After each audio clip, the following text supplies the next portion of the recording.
Hello，大家好，欢迎来到今天视频。今天我会跟你们一起分享需求与供给。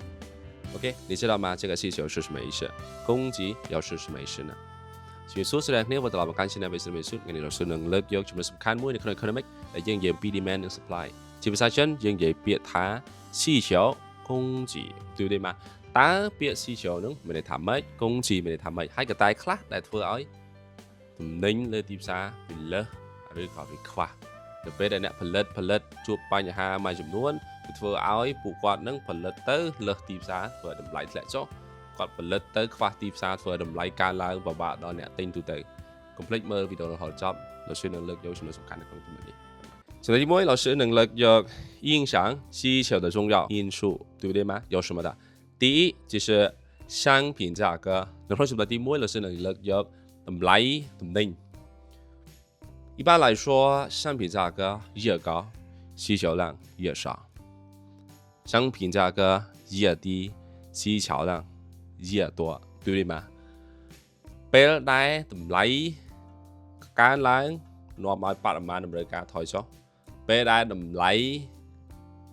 ថយចុះឬក៏តម្លៃទាបបរិមាណតម្រូវការខ្ពស់ច្រើនជាងមុនចាអានេះជាទូទៅណាដល់គ្នាជាទៅអ្នកទិញខុសពីអ្នកលក់អ្នកទិញគាត់នឹងទិញច្រើនជាងមុននៅពេលដែលបរិមាណនៅពេលដែលតម្លៃធ្លាក់ចុះឬក៏តម្លៃទាបអ្នកលក់គាត់នឹងលក់ច្រើននៅពេលដែលតម្លៃកាន់តែខ្ពស់អញ្ចឹងពីរហ្នឹងវាធ្វើឲ្យរបស់វាត្រូវតែខុសគ្នាវាផ្ទុយគ្នាអញ្ចឹងលោកស្រីនិយាយខ្លីៗឧទាហរណ៍នៅក្នុងចំណុចនេះបើសិនបើតម្លៃកាលពីឆ្នាំទៅសាច់ជ្រូក 15000 រៀលបច្ចុប្បន្នឡើង 20000 រៀលអាតម្លៃកើនឡើងវាធ្វើឲ្យបរិមាណសាច់ជ្រូកថយចុះអូតូម៉ាទិកហើយយើងមិនអាចយក 15000 រៀលហ្នឹងទៅទិញសាច់ជ្រូកបាន1គីឡូដូចមុនទេប្រសិនបើតម្លៃវាកើនឡើងបើនិយាយខ្លីប៉ុណ្ណឹងណាចឹងនេះជាចំណុចសំខាន់មែនតើហើយអ្នកណាជាអ្នកកំណត់ទៅលើតម្រូវការអ្នកណាដែលជាអ្នកគូសវាធ្វើម៉េចដើម្បីរកឲ្យឃើញចំណុចកាត់គ្នានៅ equilibrium point នៅក្នុងខ្សែកោង demand curve ឬក៏ supply curve ពីណាគេកសិករអ្នកផលិតធម្មតាគាត់មានលទ្ធភាពទេគាត់អាចយល់បានអត់គាត់មានសមត្ថភាពគាត់ស្វែងយល់អំពីទីផ្សារតម្រូវការជារួមនៃប្រទេសរបៀងប្រទេសនិងប្រទេសនៅក្នុងប្រទេសទាំងមូលបានអត់នេះជាចំណុចសំខាន់មួយដែលត្រូវតែសិក្សាប្រកបណាស់ពួកគាត់នឹងផលិតឬក៏ស្វែងយល់នៅក្នុងកម្រិតទំហំ scale គឺវាតូចមែនតើគឺ small scale មិន large scale ទេអញ្ចឹងមែនតើទៅគាត់មិនមានសមត្ថភាពទៅវិភាគទៅថ្លឹងថ្លែងទំហំសេដ្ឋកិច្ចរបស់ប្រទេសទាំងមូលការនាំចេញទាំងមូលការកំណត់តម្លៃមួយលក្ខខណ្ឌថាត្រូវតែតម្លៃប៉ុណ្ណឹងពេលដែលគាត់ផលិតហើយបែរជា 100% គឺអត់ចឹងនេះគឺជាចំណុចសំខាន់មួយណាដែលយើងចាំបាច់ត្រូវសិក្សា第二就是什么就是消费者收入ក្នុងចំណុចនេះយើងនិយាយអំពីប្រាក់ចំណូលរបស់អ្នកប្រើប្រាស់សម្រាប់តែពេលប្រាក់ចំណូលកើនឡើងអូខេ消费者收入增加时ពេលដែលប្រាក់ចំណូលកើនឡើងអញ្ចឹងមិនទៅបរិមាណតម្រូវការបរិមាណទំនិញដែលគាត់ត្រូវការហ្នឹងវាកាន់តែច្រើនជាងមុន对不对吗就是商品需求会增加对不对吗អញ្ចឹងបរិមាណតម្រូវការរបស់គាត់ក៏កើនឡើងដែរពេលដែលប្រាក់ចំណូលគាត់ថយចុះមានន័យថាម៉េចបរិមាណតម្រូវការរបស់គាត់ការទិញការចាយវាយរបស់គាត់ក៏ត្រូវតែថយចុះតាមនឹងដែរហើយជាពិសេសទំនិញប្រភេទដែលមិនមែនជាទំនិញប្រណិតគឺទំនិញ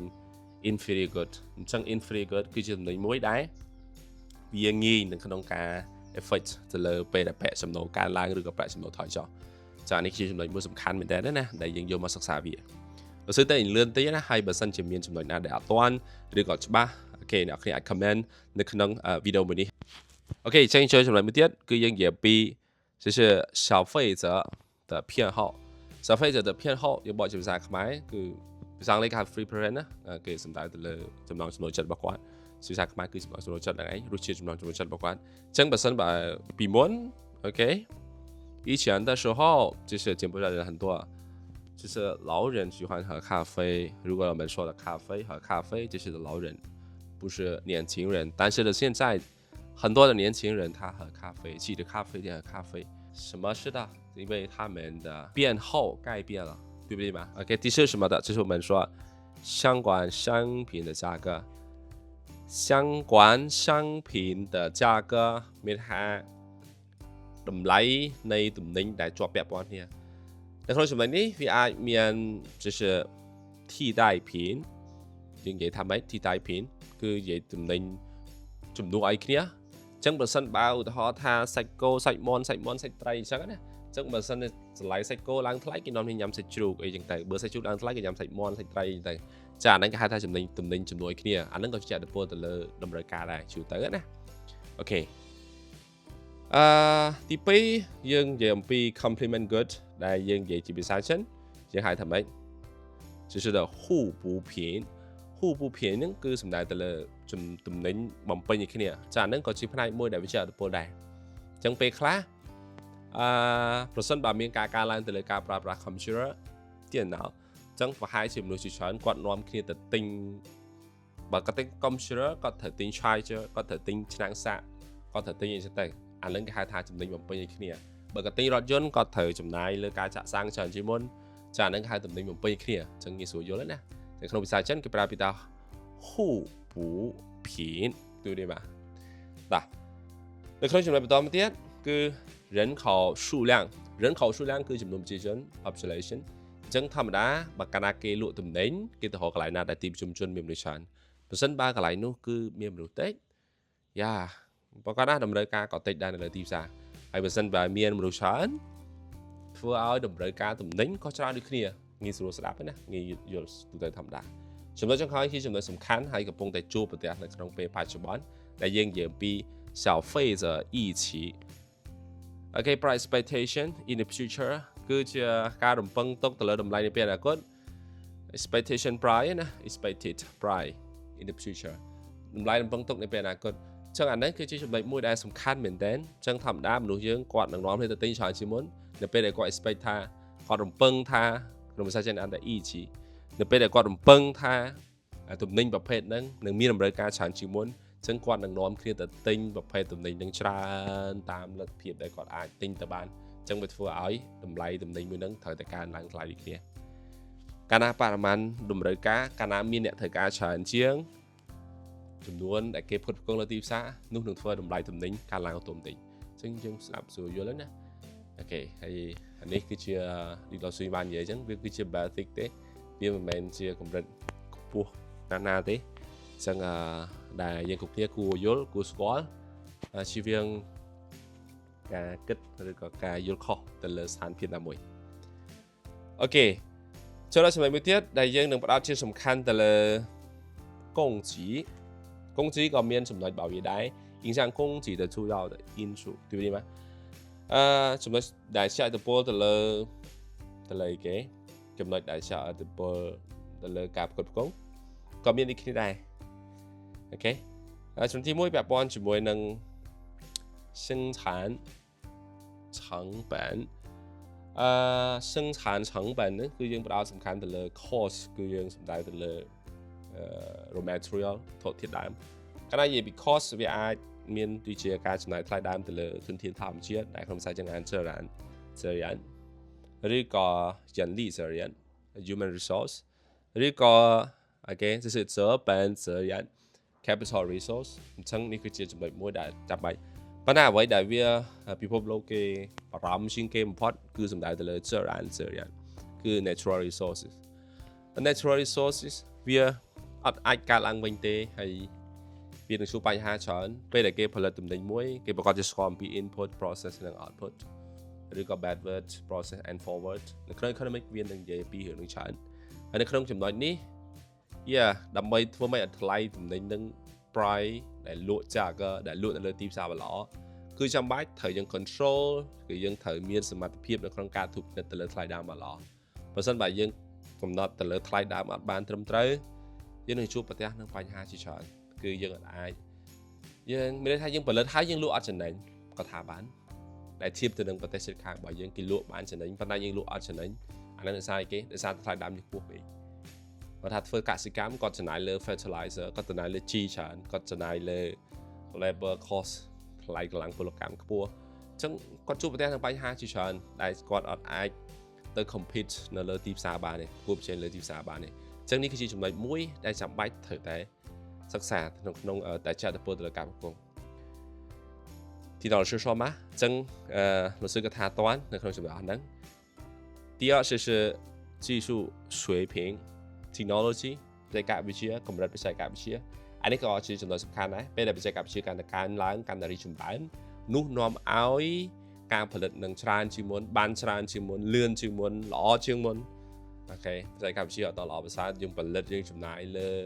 ការទូទាត់ទៅលើកម្លាំងពលកម្មលើសម្ភារៈ material អីជាច្រើនចឹងធ្វើឲ្យការផលិតរបស់យើងក៏ជួបបញ្ហាច្រើនដែរការផ្គត់ផ្គង់យើងក៏បានតិចដែរអូខេពេលដែលបច្ចេកវិទ្យាកាន់តែរីកចម្រើនគេផ្គត់ផ្គង់គេផលិតបានច្រើនវាធ្វើឲ្យថ្លៃដើមវាធ្លាក់ចុះវាធ្វើឲ្យតម្លៃលក់លើទីផ្សារល្អអានឹងក៏ជាផ្នែកទូទៅដែលចែកទៅលើការផ្គត់ផ្គង់អូខេដូចគ្នាអូខេ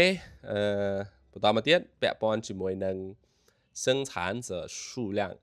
ពាក់ព័ន្ធជាមួយនឹងចំនួនអ្នកផ្គត់ផ្គង់នេះក៏ជាចំណុចសំខាន់ដែរប្រសិនបើមានចំនួនអ្នកផ្គត់ផ្គង់ច្រើនលើទីផ្សារវាធ្វើឲ្យអូខេទំនិញផ្គត់ផ្គង់ច្រើនវានឹងធ្វើឲ្យតម្លៃធ្លាក់ចុះអូតូម៉ាទិកប៉ុន្តែបើអត់មានអ្នកផ្គត់ផ្គង់វាធ្វើឲ្យតម្លៃកើនឡើងអូតូម៉ាទិកឯងនិយាយសួរស្រាប់ទៅឧទាហរណ៍ថាគេនាំគ្នាដាំ terrain ច្រើនអញ្ចឹងចុះយូរលៀនប្រសិនបើគេដាំ terrain ច្រើនអញ្ចឹងវាធ្វើឲ្យដាំ apply terrain ហ្នឹងគឺត្រូវតែលើសលើទីផ្សារឯងក្នុងករណីដែលវាជាដំណាំងាយស្រួលប៉ុន្តែគ្រាន់តែវាមិនមែនជាងាយស្រួលណាអូខេអញ្ចឹងអាហ្នឹងវានឹងជួបបញ្ហាច្រើននៅពេលអនាគតនៅពេលដែលពួកគាត់ចំណាយអូខេទៅដាំឬក៏ទៅផលិតទំនិញទៅធ្វើកសិកម្មនៅក្នុងប្រភេទតែមួយច្រើនគ្នាពេកដូចគ្នាអានឹងសំដៅលើការផ្គត់ផ្គង់ណាសូម្បីតែអាចដាច់ណារវាងការផ្គត់ផ្គង់និងតម្រូវការប្រសិនបើនិយាយអំពីទំនិញសេវាកម្មអ្នកយើងទាំងអស់គ្នាគឺជាអ្នកមានតម្រូវការក្រុមហ៊ុនគឺជាអ្នកផ្គត់ផ្គង់អ្នកលក់ណាគឺជាអ្នកផ្គត់ផ្គង់ក៏ប៉ុន្តែប្រសិនបើនិយាយពីកម្លាំងពលកម្មយើងទាំងអស់គ្នានឹងយើងទៅធ្វើការនៅក្នុង factor of production យើងទាំងអស់គ្នាយើងគឺជាអ្នកផ្គត់ផ្គង់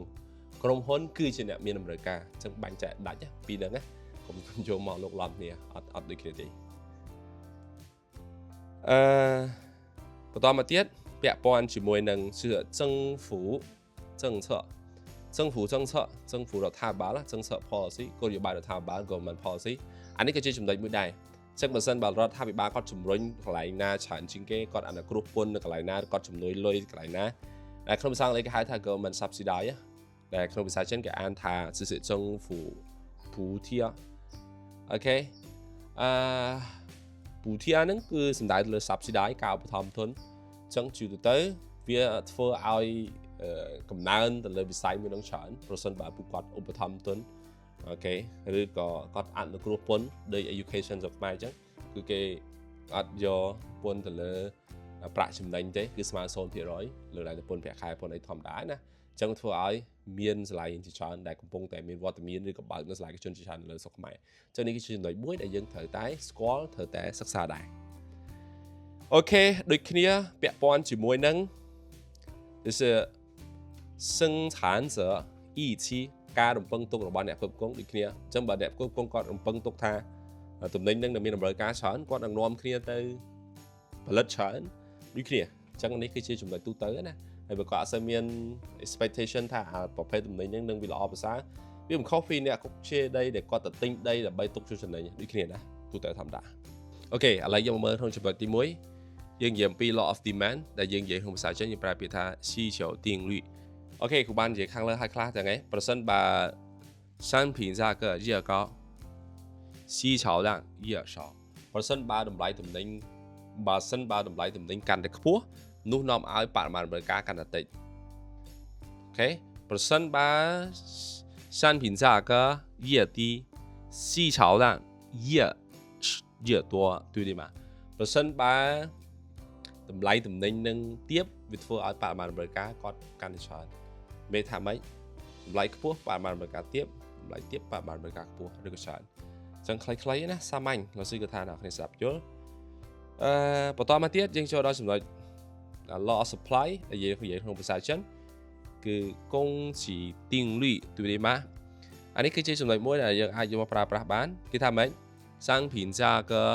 越高对不对吗ប្រសិនបើតម្លៃទំនិញនឹងវាកាន់តែខ្ពស់អញ្ចឹងមិនទៅ供给量增加អូខេការផ្គត់ផ្គង់កាន់តែច្រើនប្រសិនបើតម្លៃទំនិញកាន់តែទាបណា这个商品价格越低អញ្ចឹងមិនទៅ供给量则会减少对不对វា វាធ្វើឲ្យការផ្គត់ផ្គង់អ្នកផ្គត់ផ្គង់ក៏នឹងផ្គត់ផ្គង់តិចជាងមុនខ្លីៗណាសាមញ្ញតែគេយ៉ាចឹងលោកsưក៏ថានៅក្នុងមេរៀននេះអ្នកគ្នាអាចយកទៅប្រើបានទៅលើពាក្យពេចន៍មួយចំនួនរបស់យើងពាក្យថាតម្រូវការគេថាម៉េចការផ្គត់ផ្គង់គេថាម៉េចជាជំនួយចំនួនស្រួលទីនេះបាទអូខេតាអញ្ចឹងសូមកន្លែងមកមើលនៅក្នុង table នេះតារាងនេះគឺជាតម្លៃ pizza ដែល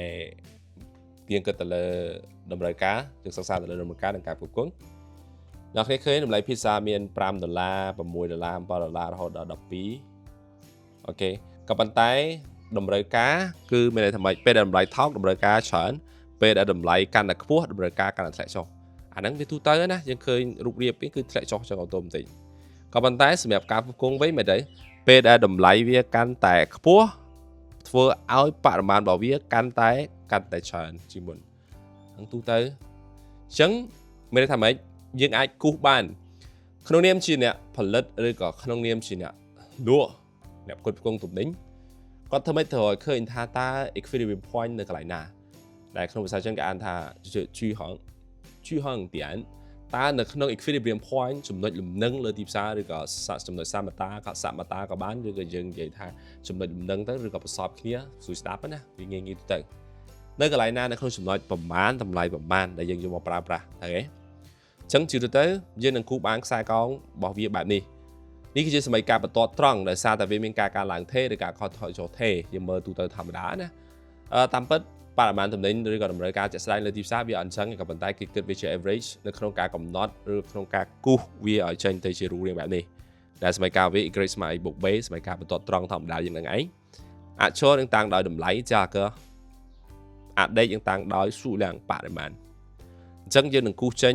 ធម្មតារូបរាងវាបែបនេះតែម្ដងនេះគឺជា demand curve ដែលយើងនិយាយនៅក្នុងភាសាចិនយើងហៅថាម៉េច就是市场曲线对不对吗市场曲线ហ្នឹងគឺយើងផ្ដោតជាសំខាន់ទៅលើខ្សែកោងតម្រូវការដល់ខ្សែកោងផ្គត់ផ្គង់យើងប្រើពីកុងជីទេណាកុងជី曲线កុងជី曲线ហ្នឹងគឺសំដៅទៅលើ supply curve អញ្ចឹងមួយរូបរាងវាឡើងទៅលើដោយសារយើងសូត្រច្បាប់តម្រូវការមួយនឹងការផ្គត់ផ្គង់ប្រឆាំងគ្នាណាគេតម្រូវការរូបរាងវាប្រឆាំងគ្នាពេលដែលតម្លៃកាន់តែខ្ពស់បរិមាណវាកាន់តែតិចប៉ុន្តែពេលដែលតម្លៃវាកាន់តែតិចឬក៏តម្លៃទាបនាំឲ្យបរិមាណតម្រូវការកាន់តែច្រើនជាងមុនយើងឃើញគម្លាតកើនឡើងឯនៅក្នុងកម្រិតហ្នឹងណាក៏ប៉ុន្តែសម្រាប់ការផ្គត់ផ្គង់វាខុសគ្នាពេលដែលតម្លៃតិចបរិមាណតិចពេលដែលតម្លៃច្រើនបរិមាណច្រើនឃើញខុសគ្នាអញ្ចឹងមែនតើទៅយើងនឹងអាចរកឃើញនៅក្នុងលក្ខខណ្ឌមួយនៅក្នុងមេរៀននេះគឺចំណុចប្រសពគ្នារវាងបន្ទាត់ទាំងពីរទាំងពីរដែលក្នុងភាសាចិនយើងប្រើពាក្យថា均衡点គឺសំដៅទៅលើចំណុច equilibrium point អញ្ចឹងយើងនឹងឃើញវានៅកន្លែងហ្នឹងហើយប្រសិនបើអ្នកផ្គត់ផ្គង់គាត់ផ្គត់ផ្គង់ច្រើនលើសលប់លើទីផ្សារនៅក្នុងចំណុចនេះឧទាហរណ៍ថាបើយើងតម្លាក់សម្រាប់កាយមកវានៅក្នុងតម្លៃប៉ុណ្ណេះអញ្ចឹងទៅណា800អញ្ចឹងទៅឧទាហរណ៍ប្រកបណាស់វានឹងជួបបញ្ហាកើតឡើងបើសិនជាយើងយកបរិមាណផ្គត់ផ្គង់យកទៅដកជាមួយនឹងបរិមាណតម្រូវការជាក់ស្ដែងយើងនឹងឃើញថាវាមានចំនួនលើសបរិមាណផ្គត់ផ្គង់ច្រើនជាងបរិមាណតម្រូវការជាក់ស្ដែងអញ្ចឹងគេហៅវាថា surplus ដែលក្នុងភាសាចិនគេហៅថា生意ហ្នឹងគឺ surplus អូខេប៉ុន្តែបើសិននៅក្នុងចំណុចនេះវិញបរិមាណផ្គត់ផ្គង់នៅក្នុងចំណុចនេះយើងឃើញនៅនេះនៅកន្លែងនេះក៏ប៉ុន្តែតម្រូវការនៅកន្លែងនេះបើយើងធ្លាក់ចំណោទកាយមកណាមើលរៀងក្បាបន្តិចណាគ្នាប៉ុន្តែខំព្យាមើលទៀតណាលោកsưនឹងព្យាប្រាប់អញ្ចឹងវាមិនទៅមានថាយើងនាំឲ្យមានចំណុចមួយក្នុងភាសាចិនគេអានថាទាន់ជាហ្នឹងគឺ shortage អញ្ចឹងនៅក្នុងការលក់លើទីផ្សារគេអត់ចង់បានទាំងពីរsurplus ក៏មិនចង់បានshortage ក៏អត់ចង់បាន surplus មានន័យថាយើងខាតលុយយើងបាត់បង់លុយយើងផលិតចោលប៉ុន្តែបើសិនជា shortage អូខេទាន់ជាហ្នឹងគឺមិនទៅមានថាទំនិញហ្នឹងយើងអាចផលិតយើងអាចបង្កើតប្រាក់ចំណូលបានក៏ប៉ុន្តែយើងបាត់ឱកាសនៅក្នុងការបង្កើតប្រាក់ចំណូលដោយសារទំនិញរបស់យើងផ្គត់ផ្គង់ឬក៏លក់អត់គ្រប់លើទីផ្សារអញ្ចឹងពេលខ្លះផលិតឬក៏ផ្គត់ផ្គង់អត់គ្រប់លើទីផ្សារនោះវាកើតទៅបានជាចំណុចមួយគឺមានន័យថាម៉េចគាត់ព្យាយាមបង្កើនតម្លៃប៉ោងឬក៏ច្រើនជាងមុនអញ្ចឹងសូមបញ្ជាក់ឡើងវិញថាបើនិយាយពីការផ្គត់ផ្គង់ឬក៏តម្រូវការលើទីផ្សារ មនុស្សម្នាក់មនុស្សមួយក្រុមមិនអាចសិក្សាបានទេបើសិននៅក្នុងប្រទេសជឿនលឿនឧទាហរណ៍ថានិយាយអំពីកសិកម្មមួយគេត្រូវបានកំណត់អំពីព្រំដែននៅក្នុងការគ្រប់គ្រងជាក់លាក់ថាតើកសិករនៅក្នុងតំបន់ហ្នឹងគាត់ត្រូវគ្រប់គ្រងទំនិញទៅខាងណាហើយប្រភេទ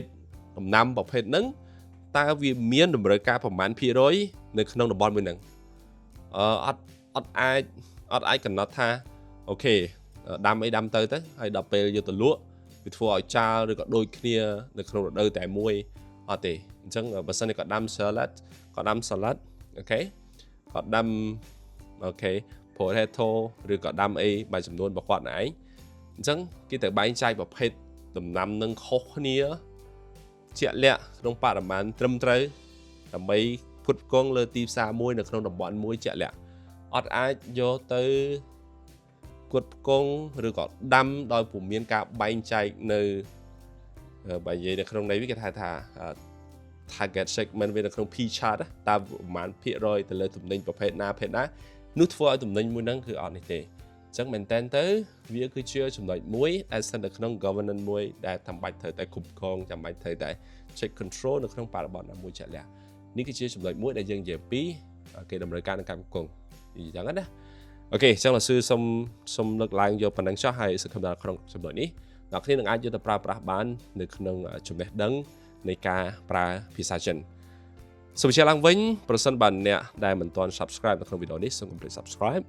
comment ប្រសិនបើមានសំណួរពាក់ព័ន្ធនៅក្នុងមេរៀនឬក៏ពាក់ព័ន្ធនឹងចំណុចណាផ្សេងទៀតកុំភ្លេច like ប្រសិនបើជួយចិត្តនៅក្នុងវីដេអូនេះជួបគ្នានៅវីដេអូភាសាចិនបន្តទៀត谢谢大家拜拜再见